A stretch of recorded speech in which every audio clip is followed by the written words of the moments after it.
삼성이 중국 철수를 공식 발표하자 그 한마디에 중국 전역이 충격에 휩싸였습니다. 수십 년 동안 세계의 공장을 자부하던 중국. 그 중심에 늘 삼성이 있었죠. 수많은 중국 관료들이 코웃음을 쳤습니다. 조립만 하는 한국 기업 하나 떠난다고 무슨 차이가 있겠어? 그들은 그렇게 말했습니다. 그러나 불과 몇 주도 지나지 않아 도시 전체의 상권이 흔들렸고 수만 개의 일자리가 사라졌습니다. 삼성이 빠져나가자마자 그 거대한 산업의 심장이 멎은 듯 조용해졌습니다. 도시는 서서히 붕괴되기 시작했고 그 충격파는 상상 이상이었습니다. 도대체 무슨 일이 있었기에 삼성이 중국에서 철수를 선언한 걸까? 많은 이들이 의문을 품었지만 그 답은 이미 몇 달 전부터 시작되고 있었습니다. 그날 선전시 경제기술국의 부국장 리와는 아침부터 불길한 전화를 받았습니다. 리와 부국장님, 삼성건으로 긴급 대책 회의가 있습니다. 비서의 다급한 목소리에 그는 짜증을 내며 자리에서 일어났습니다. 또 그 조그만 나라 기업 때문에 회의를 열어야 한다고? 그의 머릿속엔 여전히 한국 따위 조립만 하는 나라라는 오만이 자리 잡고 있었죠. 회의실 문이 열리자 차관 장쯤이 굳은 표정으로 서 있었습니다. 그는 서류를 내리치며 외쳤습니다. 삼성이 우리의 정당한 기술 이전 요구를 거부했습니다. 리와는 어이가 없다는 듯 코웃음을 쳤습니다. 그 조그만 나라 기업이 감히 중국의 요구를 거절했다고요? 바로 그겁니다. 장쯤은 분노에 차 목소리를 높였습니다. 인구 5천만의 나라가 14억 중국 앞에서 고개를 드는 겁니다. 리와는 비웃었습니다. 그들은 우리 부품을 가져다 조립만 하는 회사잖아요. 그런 조립업체가 감히 우리를 거절한다고요? 회의실 안은 비웃음으로 가득 찼습니다. 누군가는 속삭였죠. 한국은 원래 우리 문화를 베껴서 만든 나라 아닙니까? 장쯤의 눈빛이 차갑게 변했습니다. 그럼 우리가 직접 나서야겠군요. 그들이 거절한다면 우리만의 방법이 있지요. 그 한마디는 회의실의 공기를 바꿔놓았습니다. 그때 리와는 그 말의 진짜 의미를 몰랐습니다. 그저 작은 나라 하나 압박하는 일쯤이야라고 생각했죠. 며칠 후 장쯤은 본격적으로 움직이기 시작했습니다. 리와 부국장, 협력사 대표들을 긴급 소집하겠습니다. 그날 오후 주요 협력사 대표들이 모였습니다. 회의실 안공기는 무겁고 팽팽했습니다. 장쯤은 냉정한 눈빛으로 말을 꺼냈습니다. 삼성이 우리를 무시하고 있습니다. 이제 우리 방식으로 대응할 때가 됐습니다. 한 대표가 조심스럽게 물었습니다. 구체적으로 어떤 방식 말씀이십니까? 삼성 공장 내부 자료를 확보하는 겁니다. 우리 직원들이 이미 그 안에서 일하고 있잖아요. 리와의 가슴이 철렁 내려앉았습니다. 이건 분명 선을 넘는 일이었습니다. 차관님, 그건 좀 위험하지 않습니까? 위험. 장쯤은 냉소를 띤 웃음을 지었습니다. 한국 기업이 중국에서 뭘 할 수 있다고 봅니까? 우리가 시장이고 우리가 갑이에요. 회의실 안에 몇몇 대표들이 고개를 끄덕였습니다. 그렇습니다. 조그만 나라 기업이 우리를 무시하다니. 그날 이후 장쯤은 언론까지 움직이기 시작했습니다. 삼성이 감히 중국을 무시했다는 기사. 모두 내보내세요. 언론 플레이까지 하시겠다고요? 리와는 경악했습니다. 당연하죠. 중국의 위상을 보여줘야 하지 않겠습니까? 그날 밤 중국 전역의 언론이 일제히 기사들을 쏟아냈습니다.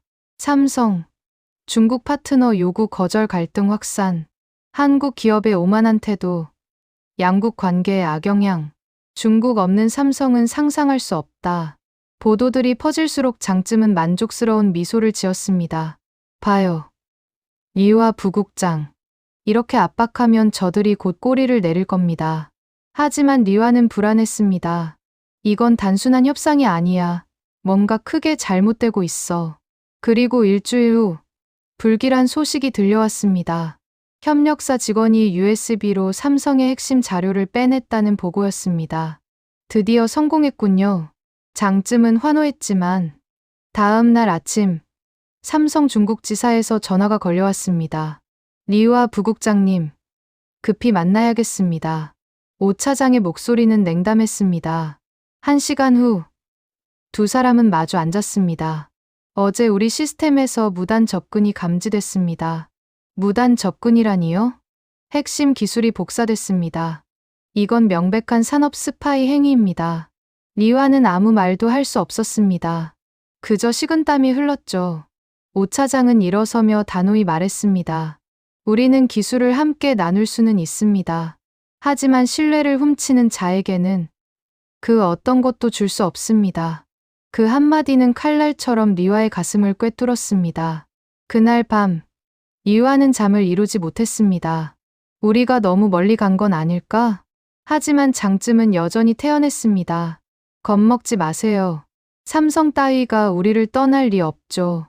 그러나 그것은 거대한 착각의 시작이었습니다. 며칠 뒤, 불길한 예감은 현실이 되었습니다.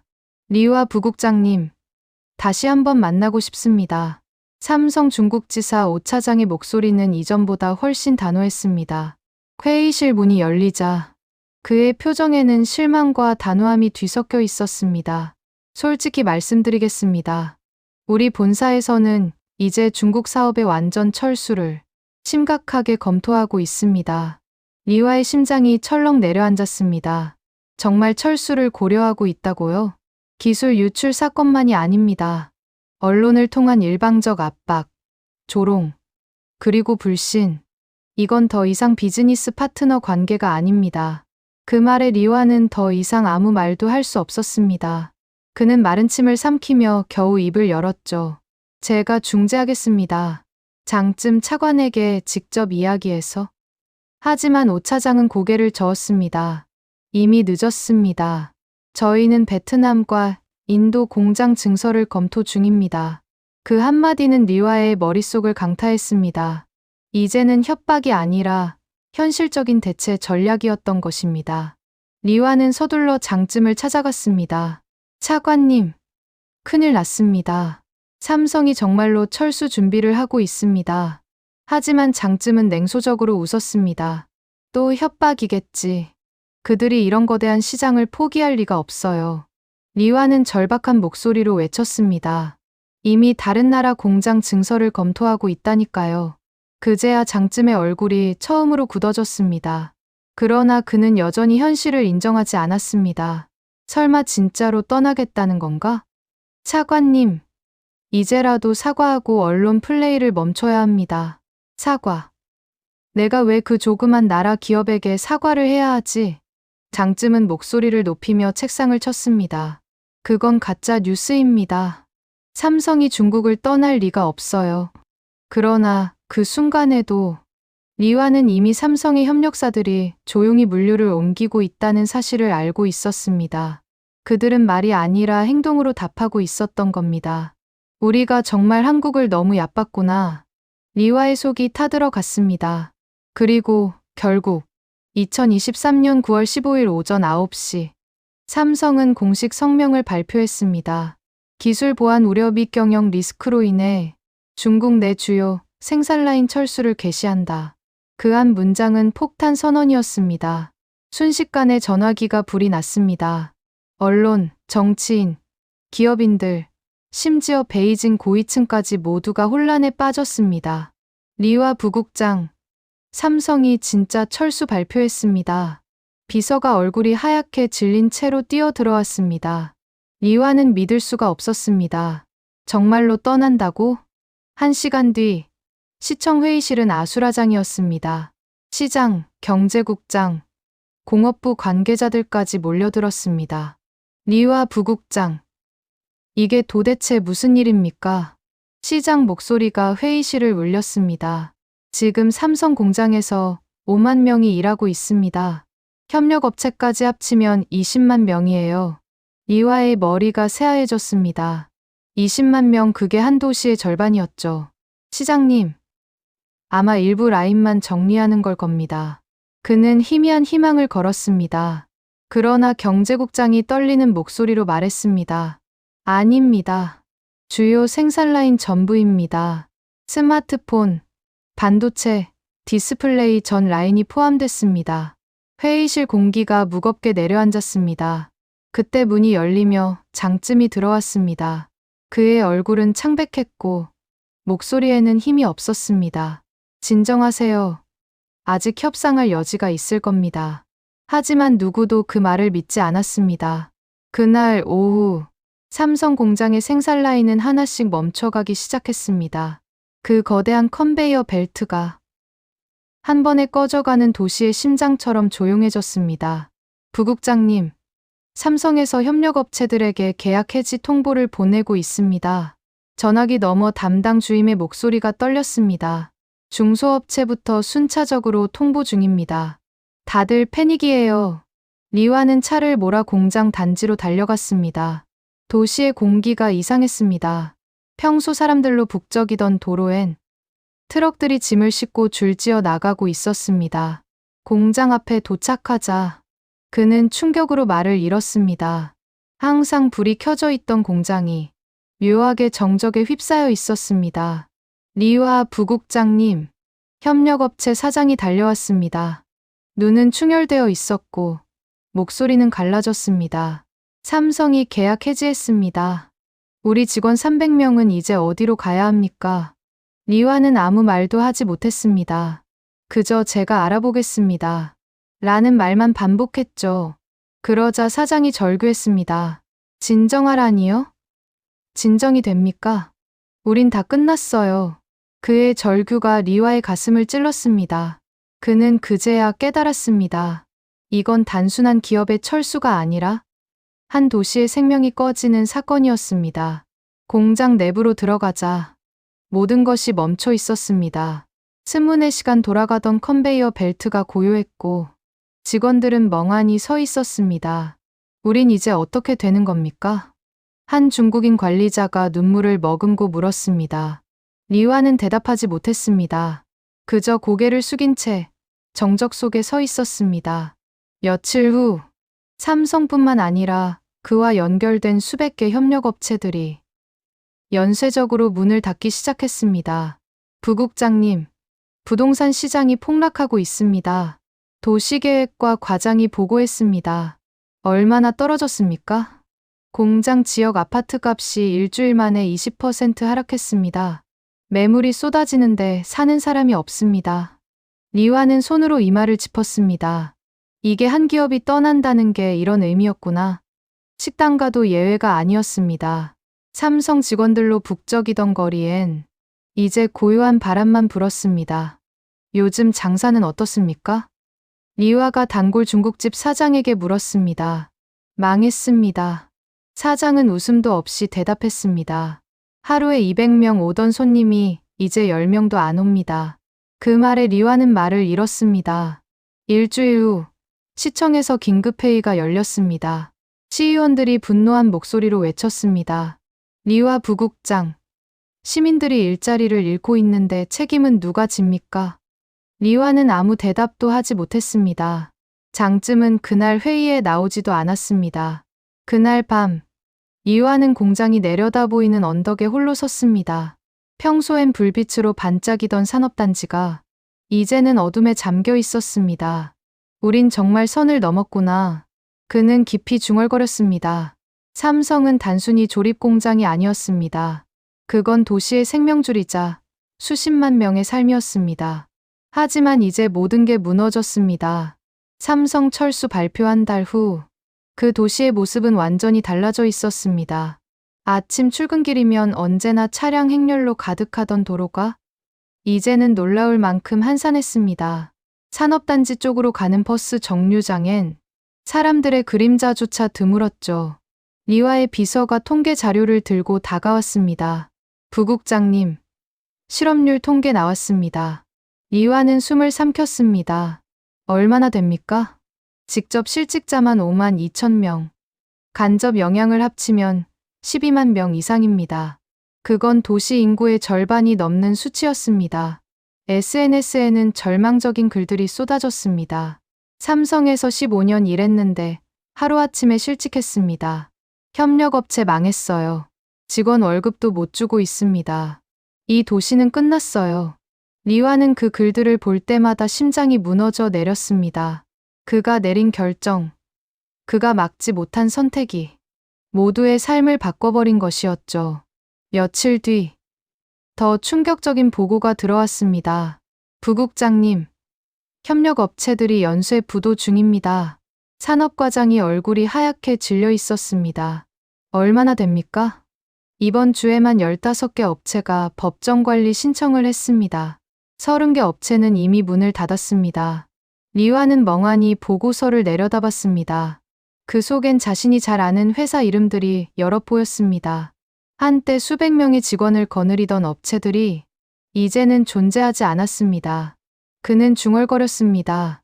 대기업 하나가 떠나면 도시 전체가 무너지는구나. 점심시간, 리와는 중심가를 걸었습니다. 한때 활기로 가득했던 상가들이 이제는 임대 종이만 붙어 있었습니다. 요즘 장사는 어떻습니까? 단골 카페 사장에게 물었습니다. 끝장이에요. 사장은 고개를 떨궜습니다. 매출이 70% 이상 떨어졌어요. 한 달 더 버티다 문 닫을 겁니다. 리와는 카페 문을 나서며 하늘을 올려다봤습니다. 이 도시는 정말 숨이 끊기고 있었습니다. 부동산 중개업소에 들러 물었습니다. 집값은 어떻습니까?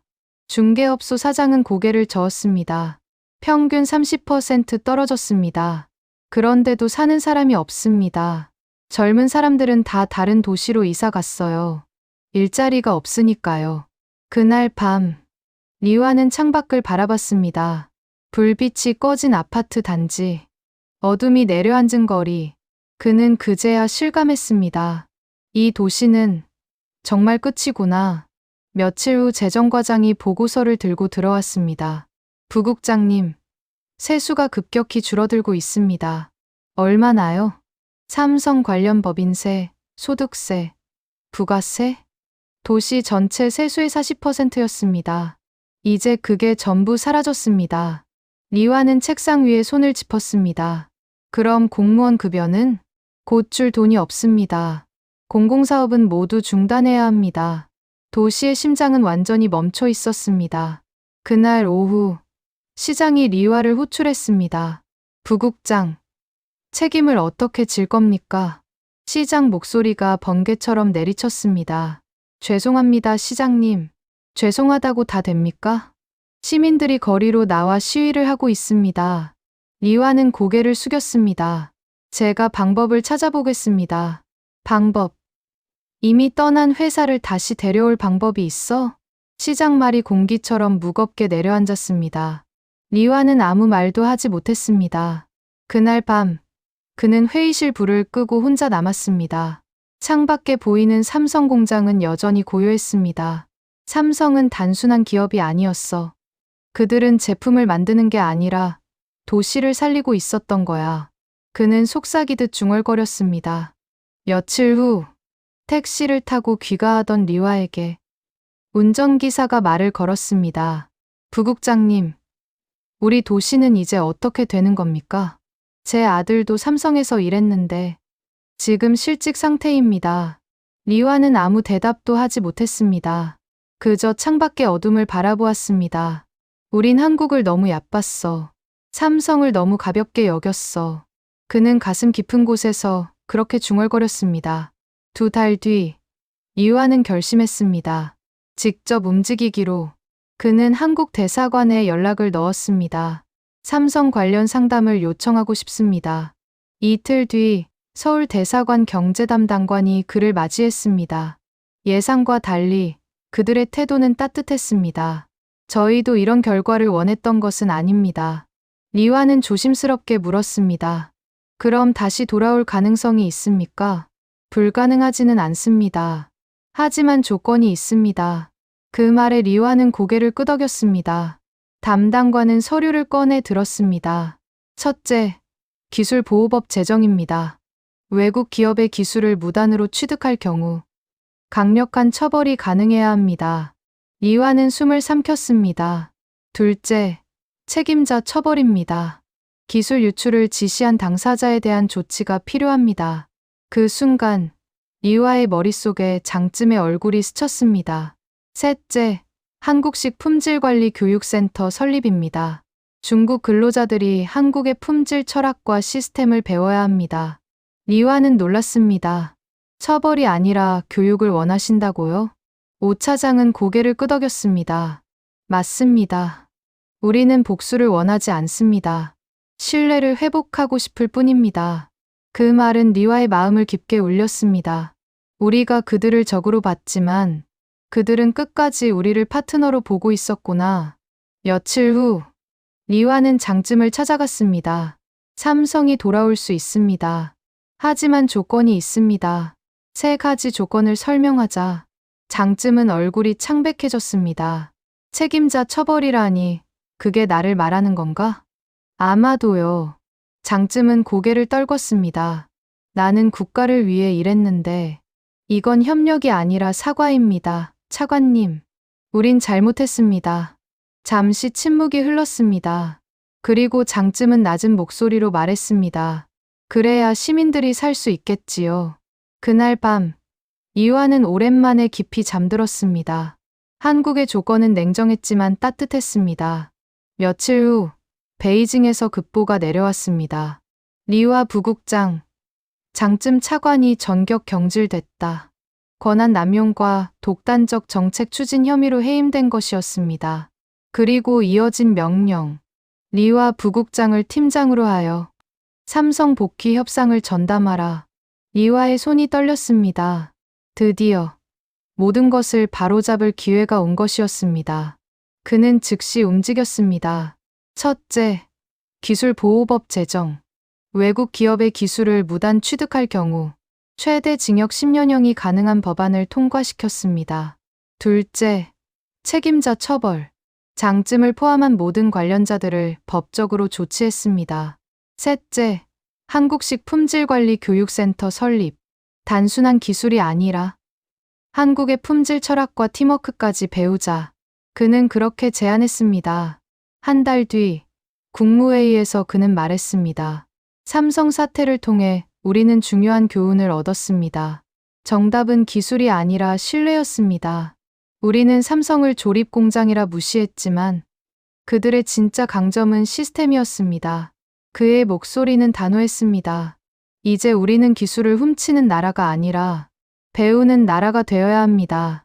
그 주, 외국 기업 보호법이 공식 통과되었습니다. 며칠 뒤 삼성 본사에서 연락이 왔습니다. 리와 부국장님, 법안 통과 소식 들었습니다. 이제 복귀를 검토해 보겠습니다. 그리고 한 달 후 기적 같은 소식이 전해졌습니다. 삼성 본사에서 선전 스마트라인 일부 복귀, 그리고 삼성 선전 스마트 품질 교육센터 설립을 승인했습니다. 리와는 눈을 감았습니다. 드디어 돌아오는구나. 2달 뒤, 그는 새로 세워진 교육센터 앞에 섰습니다. 삼성 선전 스마트 품질 교육센터. 새하얀 간판이 햇빛에 반짝였습니다. 안으로 들어가자 예전 조립 라인에서 일하던 근로자들이 이제는 품질 교육을 받고 있었습니다. 안녕하세요. 저 왕이라고 합니다. 예전엔 그냥 시키는 대로만 일했는데 이젠 왜 그렇게 해야 하는지, 품질이 왜 중요한지 알겠어요. 한국인 교육 담당자는 미소 지었습니다. 이분들 정말 열심히 배우세요. 기술만 배우는 게 아니라 철학을 배우는 겁니다. 강의실 안, 한국 품질 전문가의 목소리가 울려 퍼졌습니다. 품질은 기술이 아닙니다. 마음입니다. 고객을 생각하는 마음이 진짜 품질을 만듭니다. 한 교육생이 물었습니다. 한국 사람들은 어떻게 이런 마음가짐을 가지게 되었나요? 강사는 미소를 지으며 대답했습니다. 실패를 통해 배웠죠. 진짜 경쟁력은 품질에서 나온다는 거요. 몇 달 후, 첫 졸업식이 열렸습니다. 졸업생 대표 왕이 눈물을 머금고 말했습니다. 이제 알았습니다. 기술을 훔치는 것과 배우는 것은 다릅니다. 훔친 기술은 따라만 할 수 있지만 배운 기술은 발전시킬 수 있습니다.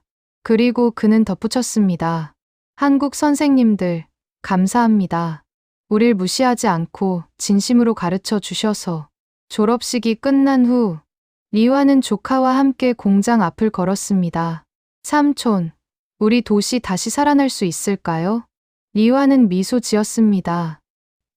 그럼 이번엔 예전보다 더 단단해질 거야. 이제 우리는 왜, 그리고 어떻게 해야 하는지를 알았으니까. 그는 멈춰 선 채 공장을 바라봤습니다. 삼성은 떠난 게 아니었다. 우리가 준비되지 않았던 것뿐이었다. 밤이 되자 교육센터와 공장의 불빛이 켜졌습니다. 이전보다 더 밝고 따뜻한 빛이었습니다. 그 빛은 한 도시의 부활을 의미했습니다.